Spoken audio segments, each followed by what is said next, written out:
Peace and love, y'all. Sister Zinga here with another video for Flowing and Growing with Sister Zinga. Ooh, y'all. Thank you to my new subscribers. Join the club, y'all. We gonna emancipate ourselves from mental slavery. We working on it. It's a process. That's why we're gonna continue talking about it. Continue to talk about it. But thank you for those that watch, loving those one that's commenting, and continue to do that and share and care. So here we are again, y'all. I just got back from the bush, y'all. I'm sorry. This is it. I ain't changed my clothes or nothing. But spend the night up there again. Y'all, but y'all got it's the most beautiful experience just being up there. It's just so beautiful, beautiful, beautiful.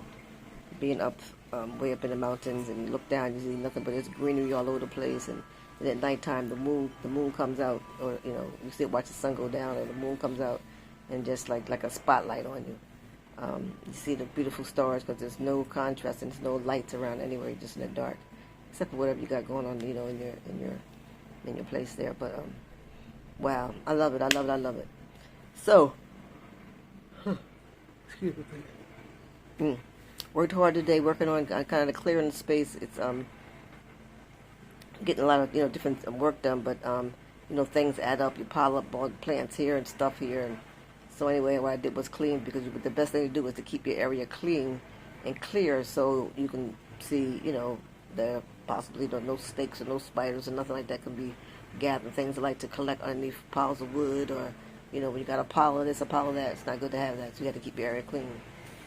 So the one guy was telling me, he said, when you're coming into your farm, you have to make it look like that you've been there. So you just can't just come in there and just hang out, whatever. You have to do something to make it look like you've been there. So that's what I try to do whenever I go there. I have different tasks that I have to work on, but I have to always, when I leave, you can tell that I've been there because I've fixed up, I've changed something or improved on something. But anyway, so, I love it, y'all. So let's continue to talk about this journey of emancipating ourselves from mental slavery. So some of the things are just really so very simple. It's a matter of choice. It's a matter of choice. So, okay, let's take something, for instance, something simple as we know that fluoride in our toothpaste is really not good for us. But either they continue to advertise it, and this is crazy how we can just say this. They continue to advertise it, they continue to put it in their products when they know that it's ultimately not good for our bodies. So, what do? We just so brainwashed. That's what I'm saying. This is the part where we don't want to admit that we're brainwashed. Could we just see Colgate and Crest and Ultra White and all these different things, and so you just go and just grab that one. And then, of course, that may be the one that's on sale, whatever. But then you have to stop and think, because it ain't illegal yet. Stop and think, okay, wait a minute, this fluoride is not good for me, so let me just pick a different toothpaste. And they do have options there. Most places definitely has an option there that where you can get toothpaste that doesn't have fluoride in it. So look it up for yourself. Look it up for yourself and see why the fluoride is not good for you. But it's really not. They tell you got to have fluoride because it's good for your teeth and that kind of stuff. That's bullshit. It's good for you. It may be good to do whatever they say to add strength or something to your teeth. But ultimately, the fluoride itself is really not good for our bodies. That's the bottom line. It may do something for our teeth. I don't know, because of whatever mineral combination that happens, whatever it happens to be, whatever. But ultimately, it's not good for our bodies. So something simple as that. Something just choosing to ride past McDonald's. Don't go to McDonald's. If you got to eat all those other fast food restaurants, just decide one of them I'm not going to eat at all.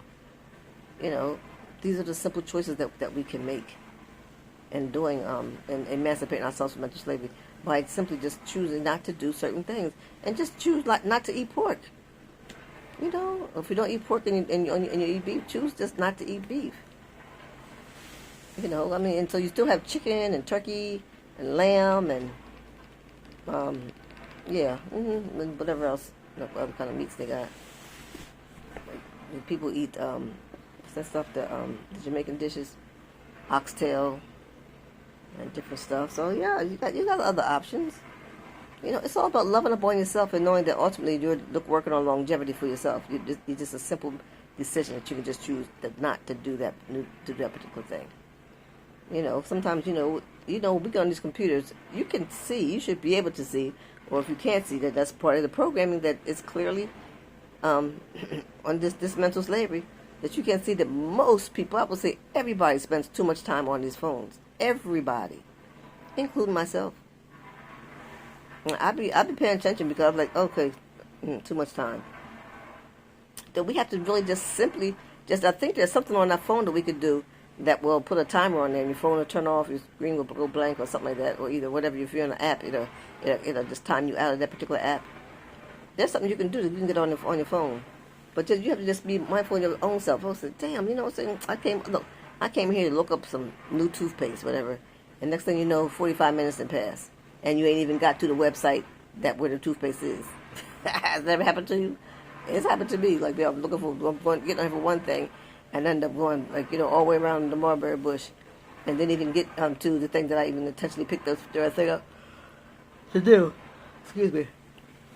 It's hard work up at that farm. That's why I'm yawning. I don't believe I'm just tired or lazy or anything, but I work hard up there in the sunshine, which I'm loving. I'm really not complaining, but it's the things you got to do, and I'm loving it.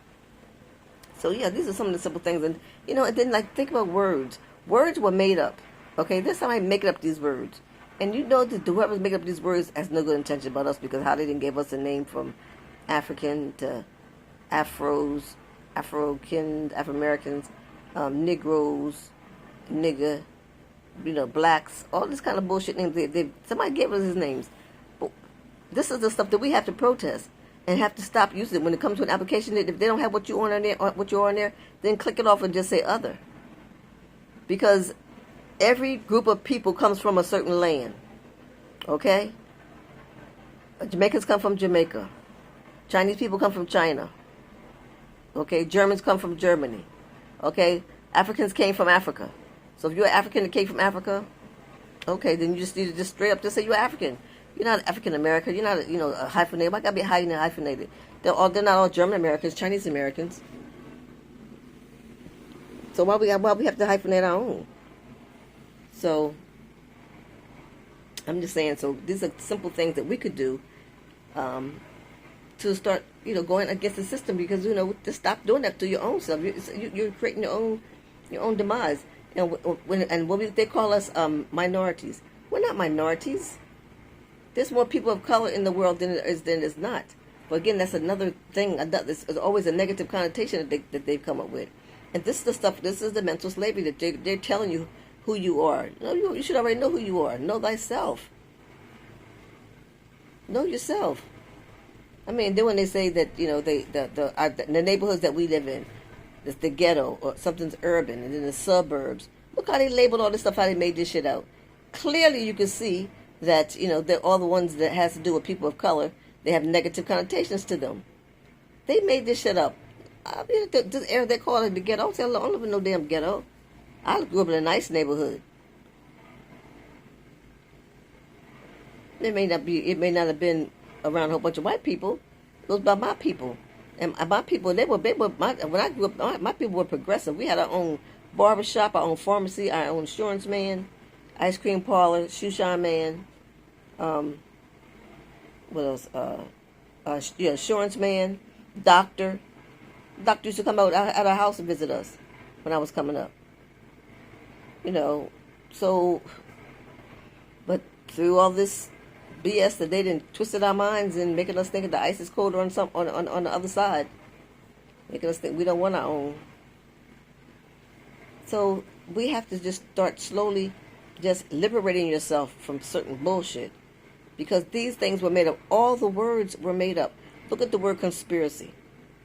Okay, this word was made up because these people were just saying that, whoever's talking about something that's against what they're doing and bringing forth some truth of their, bringing forth the truth from some of their lies, they call it a conspiracy. No, the conspiracy is what they're doing to us by sitting there telling you straight in your face that something is good for you, and when they know that ultimately it really is not. How they turn off they brought out this the drug OxyContin. And they say there's nothing wrong with the drug. It's the people who's taking it. Well, y'all brought the drug to the people. And you knew it was going to be addictive. And so when the people get addictive on it, you say it's a shame that the people should not get addicted. Well, that particular thing, that's what that drug does. It is an addictive drug. And if somebody takes it and get addicted, it ain't their damn fault. Y'all created a situation before they start taking it. And you knew it. But they sit there in your face and tell you that, there's nothing wrong with Oxycontin. That shit's crazy. You get on it, you ain't getting off. So this is stuff that they're able to tell us, and we accept it. Even okay, the holiday season's coming up now, and people want to be doing Christmas. I ain't trying to knock nobody's, religion, because that's not going to say somebody's spirituality. Because spirituality and religion, I hope you know, religion and spirituality is two totally different things. So we do all know that Jesus Christ was not born in the wintertime. It was in the summertime, according to the paperwork, according to what the word that they say is supposed to be the word. So that it's a lie, and it's just don't make no damn sense. And we continue to do it, and lie to our children about this person, Santa Claus, who's all way over there. He's riding a sleigh down, he's bringing the toys and so forth like that. You're lying to your children. You're lying to your children. I decided when I had children, I was not going to tell them that lie. So we didn't celebrate Christmas. Nope, not at all. My children went through their whole life not celebrating Christmas when they lived under my roof. Because I refused to tell them the lie. So we thank God Kwanzaa came around, so we used to honor Kwanzaa. Well, it's not honor, but honor was honored by celebrating it. We used to celebrate Kwanzaa. And it is an alternative. And then that the person of the Jesus Christ, okay, do you know that look this up to you if you don't believe me, that that depiction of Jesus Christ is the guy Michelangelo who painted the thing. It's one of his friends. It has nothing to do with the real Jesus Christ from a long way back in the day, and with people, because nobody has a picture of what that looked like, and they just came up with this depiction, and they put it out there. They tell you that this is a picture of Jesus, and it is not. Look up the story about how that this image that they have, where it came from. It's not Jesus. It's just something we just kind of continue to perpetuate these lies. That's the thing, and that's the part that I can't get with it. That acronym THINK, taking the word think. I created an acronym. Listen to this. Taking hold of and implementing new knowledge. T, taking. H, hold of. And I, implementing. N, new. K, knowledge. That's what you think. That's what we got to do, think, because it ain't illegal yet. Taking hold of and implementing new knowledge doesn't make any sense that we continue to perpetuate these lies that they are giving us, especially that we tell this stuff to our children. When you see stuff on TV, it's kind of hard. The way that they have lied so hard and so long and so manipulative and so good that sometimes it's hard to understand the truth, because the truth could be really far from the reality. Like if you look at, there's a book called the Black Law Dictionary. And that's supposed to be the one that when you go to court, this is the meaning that they use when they go to court and doing legal papers and stuff like that. And look it up. Look up the color black and look up the color white. Oh my God, they just made this shit up. They just made things, this dark, bad things, because they just hating up on us as a people. And then they made stuff that's supposed to be white, supposed to be good stuff. And they just made this shit up, y'all. These are words that people make up. This is stuff what they do. And how is it that we're okay with to say, like we accept the fact that we can just say, yeah, that's what they do. And people kind of go along with stuff like that. And then they made up this word Karen. And that's just to justify this person's actions. Oh boy, another Karen. Another Karen, hell. I wish a Karen would. Should think that she could. Not this way. Not on my watch.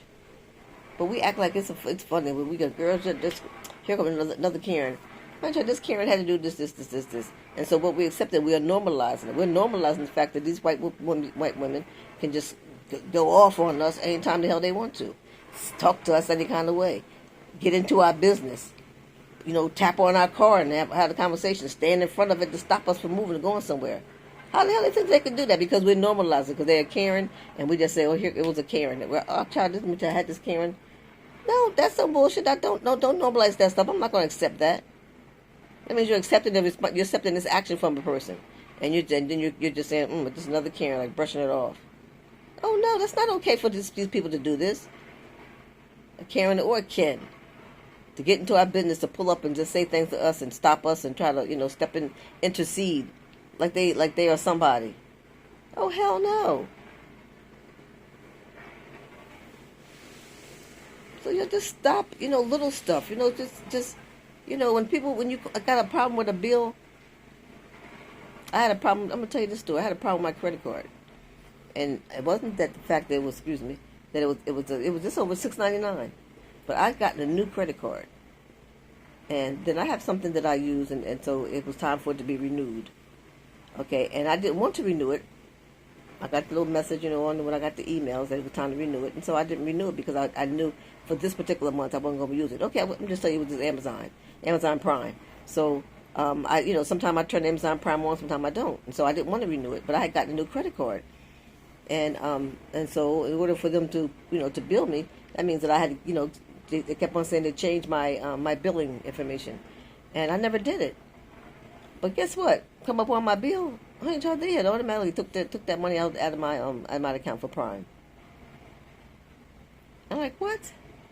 And so it's an Amazon credit card, So they all disconnected through Chase, and so they just took my money, and I had to call up and say, oh no.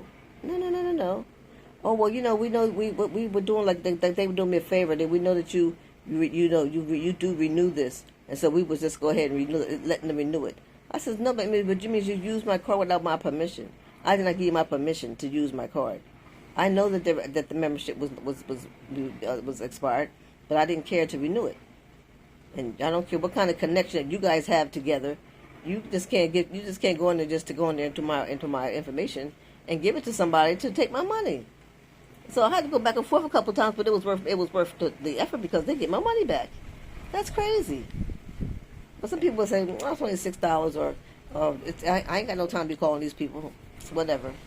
No, it's the principle that you have to stand for. You have to stand behind a certain principle. And it's just just simply making choices to be able to do things that's just better for ourselves. And sometimes when it comes to certain clothing, if you buy something and you really don't like it, or whether you think it's a style or not, then you shouldn't wear it. You shouldn't wear it just because it's a style. Like high heels, oh my gosh. Most people be walking around with these high heels and their feet be hurting, and the girls be coming there with carrying their flip flops in because in case they know it's not in case, but they know at some point their feet gonna be hurt because they got these damn these shoes on, and so they carry a pair of flip flops. So I'm just coming down there more closer to earth from the jump. I ain't gonna put no high heel on because that's not my thing, and it's okay that you go to even if you go to a fancy affair. Maybe everybody may have on high heels, with the long dresses and gowns and so forth like that. But I just can't put myself in no heels like that. So I just wear me a cute little flat, and I'm okay with it. But some people think, no, I gotta have a high heel because everybody's gonna have on a heel. Okay, well, everybody gonna have to have on a heel except for me. So these are choices that you have to start making for yourself that will emancipate yourself from all the nonsense. You have to make a choice. It's simply choices that you have to make. When you go into the store, you can choose to buy this kind of food versus this kind of food. You can choose to go get you some fresh fruit, some vegetables, or something like that, or you can choose to go buy you some microwave dinners to pop in the freezer and then take them out at your convenience. It's a choice that you can make. That's the simple part. There really are choices. And I gave you an example about the toothpaste. And even certain lotions and stuff, all the stuff that they have, just because it says it was a natural or African, something like that. Look at the ingredients and stuff and see what the products is, what's inside the products, and then locally find out who's making the product, because it ain't none of us that's benefiting from it. Most of them, because we do have some companies out there that make products. So love upon yourself and just make a choice that's gonna be best for yourself. Choose you, okay? Choose you. So all right. God loves you, so do I. Until next time, peace and love, y'all.